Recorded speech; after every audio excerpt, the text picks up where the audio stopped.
Assalamualaikum warahmatullahi wabarakatuh. Perkenalkan, nama saya Marita Stefani Putri dari kelas Tadris IPSA dengan NIM 208-20024. Di sini saya akan menjelaskan materi sebagai tugas ujian akhir semester mata kuliah studi hadis. Jadi yang pertama, bentuk-bentuk hadis. Dimulai dari pengertian hadis, pengertian sunnah, khabar, dan pengertian athar. Yang pertama dari hadis, yaitu al-jadid, benar, at-thoriq, jalan, al-khabar, berita, dan as-sunnah, perjalanan. Yang kedua, sunnah. Sunnah merupakan jalan yang dilalui, perjalanan atau terpuji. Khabar merupakan berita, yaitu sesuatu yang diberitakan, dipindahkan dari seseorang kepada orang lain, atau sesuatu yang disandarkan kepada Nabi dan disandarkan para sahabat. Kemudian athar, yaitu sisa. Athar sama dengan khabar, yaitu sesuatu yang disandarkan kepada Nabi, sahabat, dan tabi'in. Selanjutnya yaitu perbedaan hadis dan sunnah, perbedaan hadis dan khabar, dan perbedaan hadis dan athar. Yang pertama, perbedaan hadis dan sunnah. Hadis hanya terbatas pada perkataan, perbuatan, takrir yang bersumber dari Nabi. Sedangkan sunnah merupakan segala yang bersumber dari Nabi. Perbedaan yang kedua yaitu hadis dan khabar. Khabar merupakan sesuatu yang berasal dari selain Nabi, sedangkan hadis merupakan sesuatu yang berasal dari Nabi. Kemudian hadis dan athar. Athar sama arti dengan khabar dan hadis, dan athar sama dengan khabar. Selanjutnya yaitu struktur hadis yang meliputi sanad, matan, perawi, dan mukharij. Yang pertama, sanad merupakan sandaran. Selain itu, berita tentang jalan matan. Kemudian mata rantai para perawi hadis yang menghubungkan sampai dengan matan hadis. Selanjutnya matan itu merupakan ma'tafa waslub min art. Yang ketiga, muharij, yaitu menampakkan, menarik, atau mengeluarkan.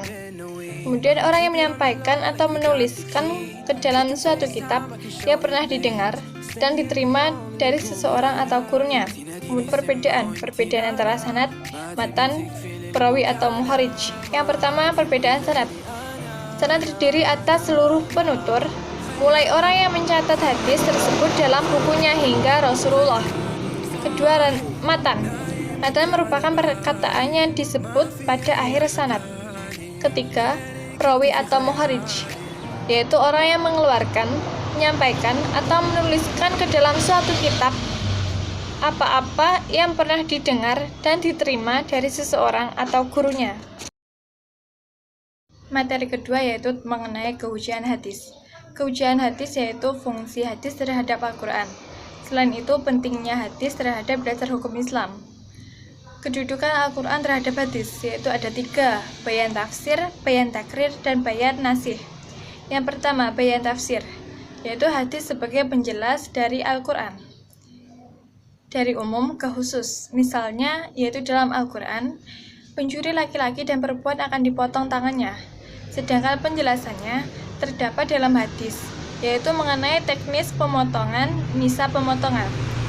Kedua, bayan takrir, yaitu mengenai hadis memperkuat ayat Al-Quran. Contohnya, ketika melihat bulan, maka berpuasalah, dan ketika melihat bulan lagi, maka berbukalah. Bulannya dimaksud yaitu ru'yah. Yang ketiga, bayan takrir, bayan nasih. Hadis bisa menghapus hukum yang telah berlaku, yang sesuai dengan zaman diturunkan ayat-ayat Al-Quran sesuai dengan kebutuhan. Diperintahkannya orang Arab untuk berwasiat sebelum meninggal. Selain itu, diperintahkan juga untuk memberi warisan ketika sudah meninggal. Pada zaman dahulu diperintahkan untuk berwasiat, tetapi pada zaman sekarang lebih diutamakan untuk. Materi selanjutnya yaitu mengenai sejarah perkembangan hadis. Sejarah perkembangan hadis dibagi menjadi 3 masa, yaitu pada masa Rasulullah, masa Khulafaur Rasyidin, dan masa tabi'in.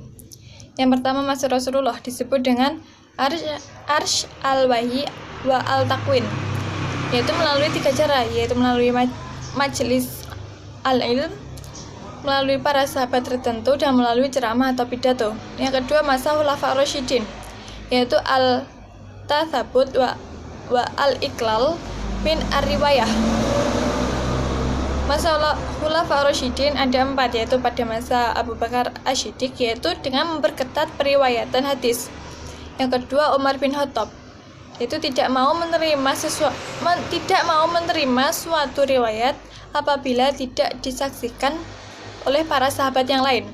Yang ketiga, yaitu Utsman bin Affan, yaitu meminta para sahabat untuk tidak meriwayatkan hadis yang mereka tidak dengar pada masa Abu Bakar. Yang keempat, Ali bin Abi Thalib, yaitu bersedia menerima riwayat jika periwayat tersebut bersumpah jika hadis tersebut benar berasal dari Nabi Muhammad. Yang ketiga, pada masa tabi'in, yaitu sebagai pusat pembinaan hadis, sebagai pergolakan politik dan pemalsuan hadis. Selanjutnya yaitu perkembangan pembukuan hadis. Ada 3, yaitu Musnad, Al-Jami', dan Sunan. Materi selanjutnya yaitu masa kodifikasi hadis. Pengertian yaitu masa penulisan hadis yang secara resmi atas perintah khalifah atau pemimpin. Pada masa penulisan hadis sudah ada sejak zaman Nabi. Kemudian pada awalnya Nabi itu melarang karena takut akan tercampur dengan Al-Quran. Pada awal abad kedua, oleh Umar bin Abdul Aziz, hadis itu mulai dibukukan.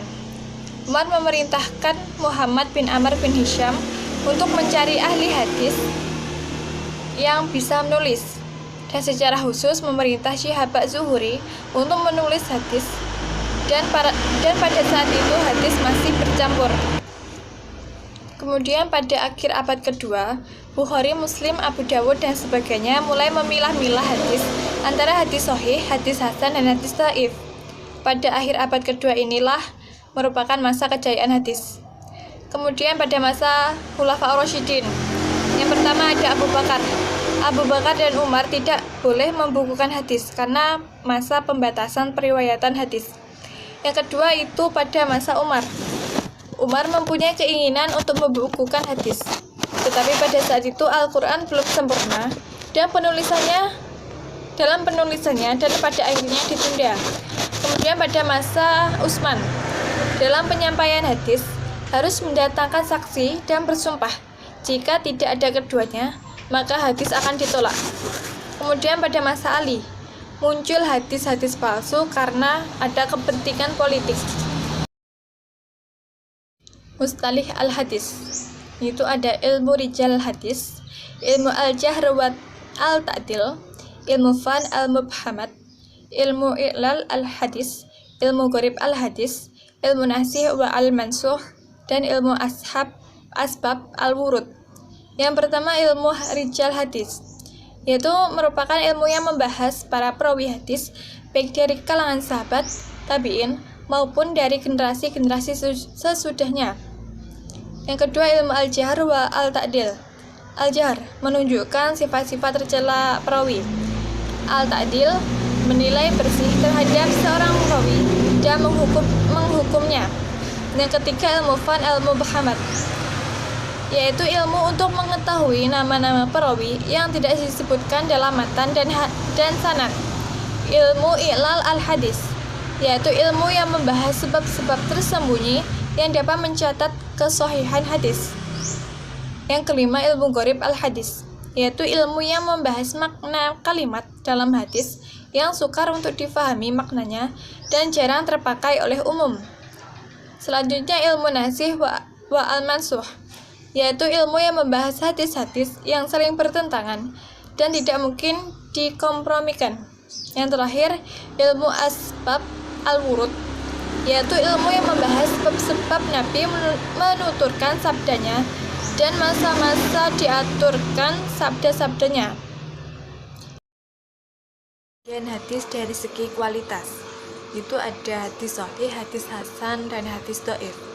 Hadis sahih merupakan hadis yang disandarkan kepada Nabi, yang sanadnya bersambung atau mutawatir dan diriwayatkan oleh perawi yang adil, dhabit, sampai akhir sanad tidak ada kejanggalan baik dari segi matan, sanad atau serta perawinya.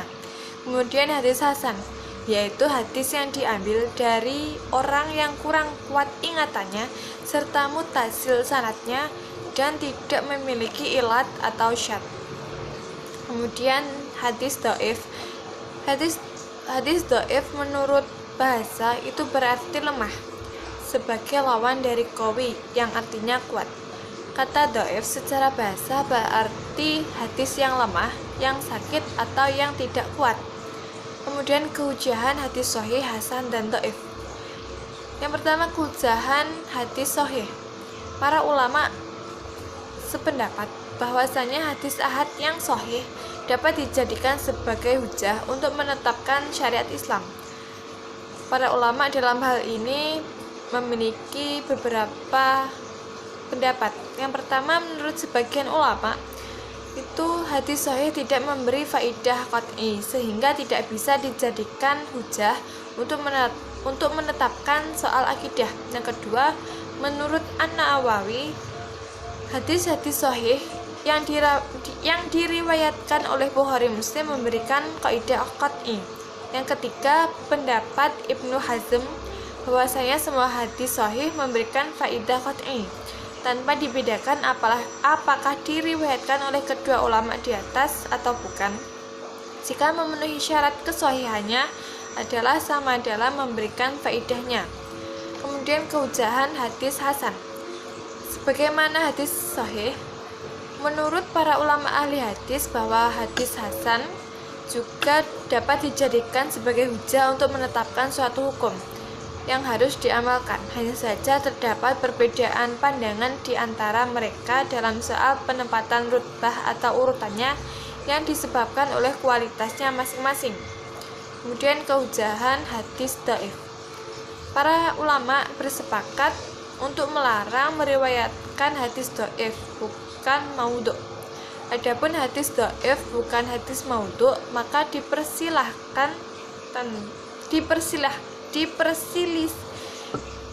diperselisihkan tentang boleh atau tidaknya.